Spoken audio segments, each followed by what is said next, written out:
Kesaksian ASN di Kementerian Pertanian mulai dari pembayaran kartu kredit, cicilan mobil, uang jajan istri, hingga uang cucu ulang tahun, apakah ini akan menguatkan dakwaan pemerasan dan gratifikasi dari terdakwa ex-Mentan SYL?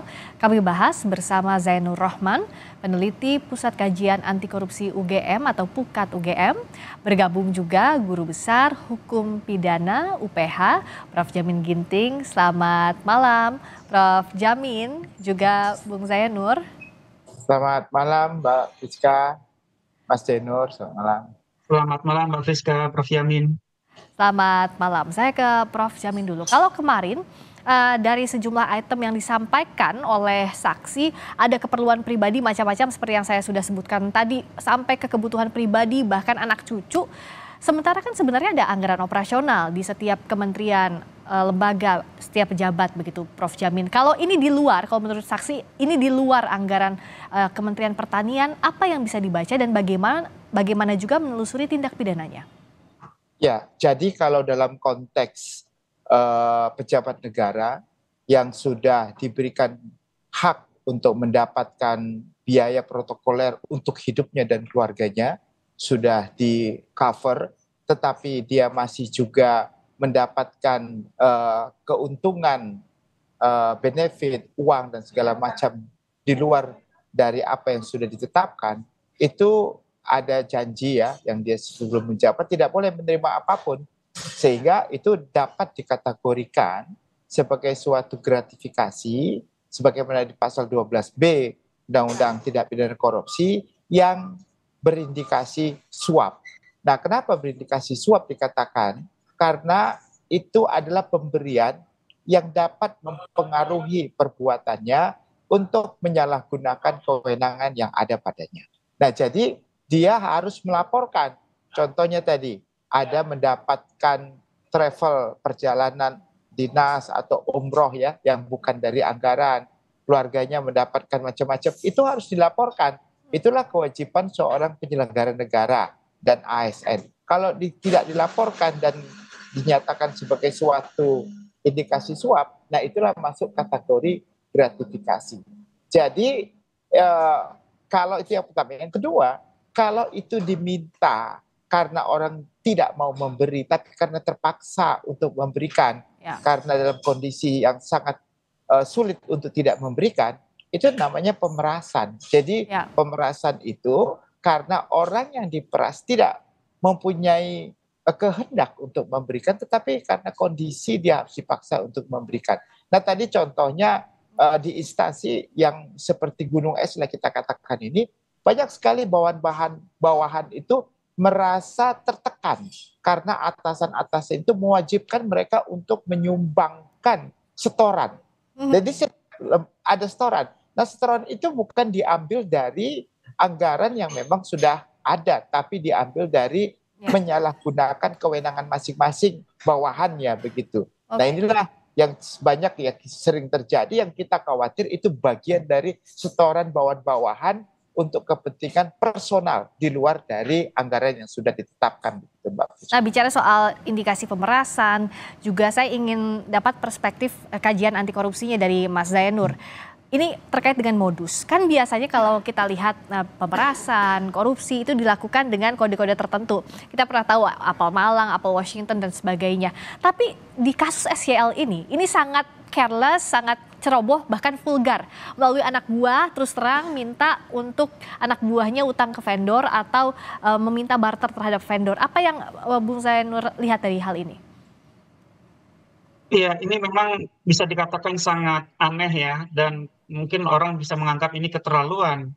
Saya sepakat bahwa di kementerian dan di lembaga masing-masing sudah dibekali dengan dana operasional. Kalau di kementerian namanya dana operasional menteri.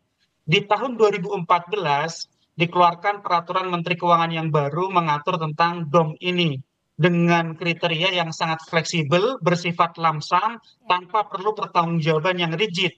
Ini diubah karena sebelumnya itu ada kasus, yaitu waktu itu adalah Jero Wacik sebagai menteri itu dijerat dengan tindak pidana korupsi karena dituduh menyalahgunakan dana operasional menteri. Dengan peraturan Menteri Keuangan yang baru di tahun 2014, DOM, dana operasional menteri, itu boleh digunakan secara leluasa oleh menteri sesuai dengan diskresinya karena bersifat lamsam itu tadi, sangat Ya, fleksibel. Tetapi kemudian ketika dana operasional menteri sudah diberikan, masih meminta kepada para bawahannya untuk mengumpulkan uang untuk kepentingan-kepentingan pribadi yang menurut saya sangat tidak patut dicampurkan dengan kepentingan kedinasan. ya. Misalnya adalah skincare untuk anak, hitanan untuk cucu, beli Mhm. emas untuk kondangan, atau untuk mencicil kartu kredit. Ini menunjukkan perilaku korupsi yang sangat banal. Nah, tadi dikatakan bahwa biasanya dalam kasus korupsi ketika transaksi menggunakan idiom-idiom untuk menghindari dari endusan aparat penegak hukum gitu ya. Tetapi dalam kasus ini sepertinya tidak ada, bahasa Jawanya adalah tidak ada kedeng aling-aling, semuanya disampaikan dengan sangat vulgar, Ya, dari atas meminta kepada bawahan, bawahan meminta kepada bawahan lagi, dan kemudian bawahan itu meminta kepada vendor untuk disediakan sejumlah dana ditukar dengan paket-paket pekerjaan, mungkin barang atau jasa di Kementerian Pertanian. Tentu ini harus menjadi evaluasi gitu ya. Kenapa? Karena SYL ini adalah birokrat puluhan tahun dan menjabat sebagai kepala daerah juga puluhan tahun. ya. Jangan-jangan praktik yang seperti ini adalah praktik yang jamak terjadi di kementerian, lembaga maupun daerah, sehingga sudah seharusnya dilakukan review sistem. Yang pertama adalah tentang kompensasi yang wajar terhadap menteri, yang kedua adalah model pengawasan gitu ya. Ya. Kenapa? Karena memang untuk pertama kompensasi kepada menteri, ada beberapa menteri yang pernah mengeluh di hadapan publik bahwa Hmm. gajinya itu sangat Kecil rendah, ya. yaitu sekitar 20 juta. Memang gaji menteri rendah gitu ya, tetapi domnya ratusan juta dalam satu tahun, itu jumlahnya miliaran di luar Hmm. operasional begitu ya. Ya. Jadi memang ini perlu dilakukan review tentang kesejahteraan bagi menteri. Yang kedua tetap ada pengawasan, karena bagi saya sebanyak apapun diberikan, bahkan sudah di cover oleh DOM, nyatanya juga masih meminta kepada vendor, artinya di sini problem pengawasannya tumpul. Juga tidak ada whistleblowing system yang berjalan di internal Kementerian Pertanian sampai terakumulasi sedemikian lama dan banyak, baru kemudian meletus menjadi kasus, Mbak Friska.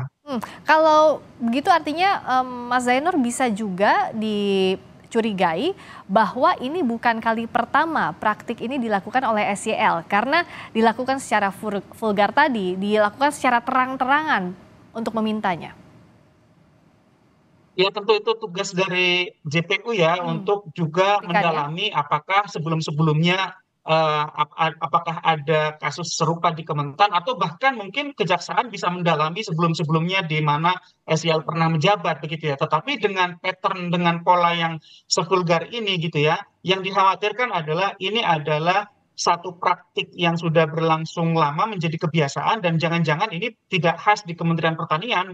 Ya. Ini bisa saja terjadi di berbagai kementerian yang lain, lembaga yang lain, juga pemerintah daerah. Karena kasus DOM itu bukan kasus korupsi menteri tentang dana operasional, bukan sekarang saja gitu ya. Kalau kita ingat Jeruwacik dulu juga ada kasus terkait dengan DOM, juga Surya Dharma Ali juga ada kaitannya dengan dana operasional Ya. menteri. Sehingga sebenarnya untuk kasus-kasus terkait dengan menteri menggunakan dana operasional, baik menyalahgunakan dana operasional menteri maupun sekarang adalah meminta kepada para vendor, ini artinya terjadi pengulangan, dan ini terjadi di berbagai tempat. Perlu review sistem. Yang sangat lemah di kita adalah Ya. setelah proses penegakan hukum pidananya selesai, tidak diikuti dengan review sistem untuk memastikan ke depan tidak terulang lagi. Itu Mbak Friska. Oke, saya ke Prof. Jamin.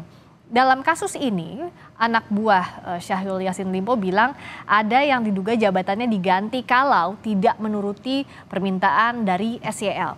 Nah, untuk menelusuri tindak pidana siapa saja yang terkait, jikalau anak buahnya ini dalam tekanan, apakah bisa juga dijerat dalam pidana atau pertanggungjawaban pidana dikenakan sepenuhnya kepada SYL? Ya, ini kan terkait dengan relasi kuasa ya, dari orang yang memiliki kuasa dengan orang sebagai yang melaksanakan perbuatan.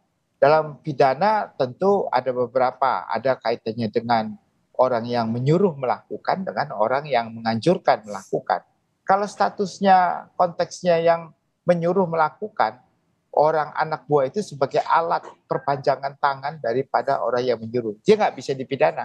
Tapi kalau dia juga ada niat dan mendapatkan keuntungan yang wajar, dan dia mengetahui kalau itu ada perbuatan yang tidak seharusnya dia lakukan, tetapi dia lakukan, berarti niat daripada menteri dengan niat sama anak buahnya itu punya kualitas yang sama sebagai pelaku tindak pidana. Jadi bisa, anak buah juga bisa, pimpinan juga bisa. Tapi kalau anak buah di dalam tekanan, ya tidak mempunyai secara proporsional atau secara subsidiaritas, dia tidak bisa keluar dari keadaan seperti itu karena relasi kuasa, dia bisa dinyatakan sebagai orang yang tidak bersalah. Yang perlu kita ingat di sini tadi adalah dia mempunyai kekuasaan yang sungguh luar biasa. Itu yang Lord Acton mengatakan dia power tends to corrupt, ya. Dia absolute power, karena dia sudah merasa absolute power, tidak ada lagi yang perlu dikhawatirkan, sehingga dia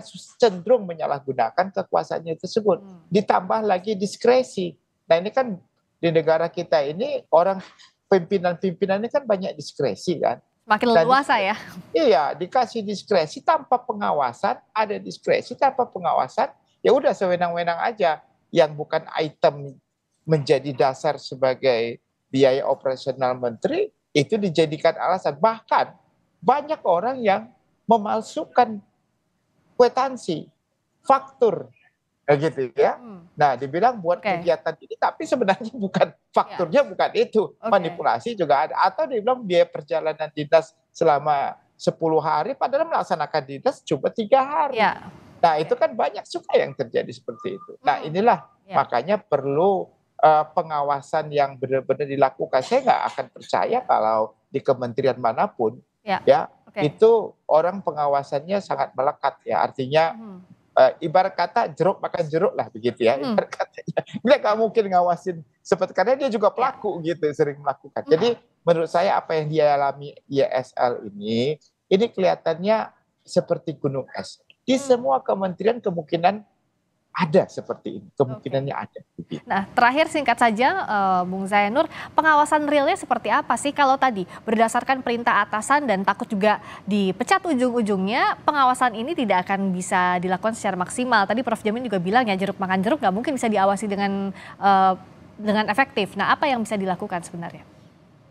Ya, sebenarnya memang kalau di Kementerian Pertanian saya melihat secara organisasi sudah rusak ya. Artinya dari pucuk pimpinan ke birokrat di bawahnya eselon 1, eselon 2 sampai kepada pelaksana itu sudah rusak semua. Kenapa? Karena memang ketika ada kasus korupsi itu berupa pemerasan atau gratifikasi dan suap, kemudian di sini mengakibatkan jenis-jenis korupsi yang lain. Nah, kalau jenis-jenis korupsi yang lain itu juga dilakukan oleh anak buahnya, baik itu tadi Prof. Giting menyampaikan apakah dia memang turut serta atau dia dalam kondisi terpaksa, artinya sudah sangat susah bagi para bawahannya ini untuk speak up, menjadi peniup peluit sebagai whistleblower untuk misalnya melaporkan kepada penegak hukum secara represif kepada KPK, kepolisian, kejaksaan, atau secara administratif melaporkannya kepada Inspektur Jenderal di internal Kementerian Keuangan. Nah, kalau ditanya pengawasan yang ideal adalah pengawasan ketika organisasinya itu organisasi yang sehat, di mana peniup peluit itu dilindungi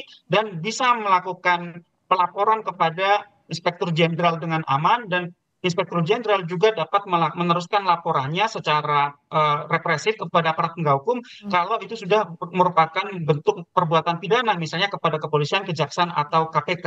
Nah, inilah yang memang sampai sekarang juga masih problematik. Kenapa? Karena justru Inspektur Jenderal jarang sekali yang bertaji karena berada di bawah pimpinan lembaga atau menterinya. Kalau yang melakukan korupsi adalah menteri, maka ya Inspektur Jenderal tidak bisa ngapa-ngapain. Tentu ini harus dipikirkan betul. Kenapa? Karena ya kita masih membutuhkan pengawasan internal yang juga punya independensi dan kemandirian. Formulasi independensi dan kemandirian itulah yang perlu untuk dibuat, karena kita tidak perlu membuat lembaga baru. Eksternal sudah ada BPK, di internal pemerintah juga sudah ada BPKP, secara represif juga sudah ada aparat penegak hukum. Tetapi sifat mandiri dan independen dari Inspektur Jenderal inilah yang perlu dirumuskan. Apakah misalnya Inspektur Jenderal bertanggung jawab langsung kepada Presiden, tidak kepada pimpinan lembaga atau kepada menterinya, atau seperti apa? Itu yang bisa dilakukan, Mbak Friska. Oke, dan ini keseriusan merombak sistem termasuk sumber daya manusianya,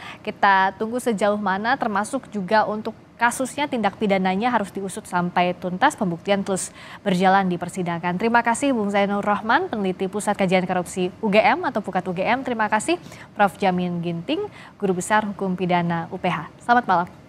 kasih.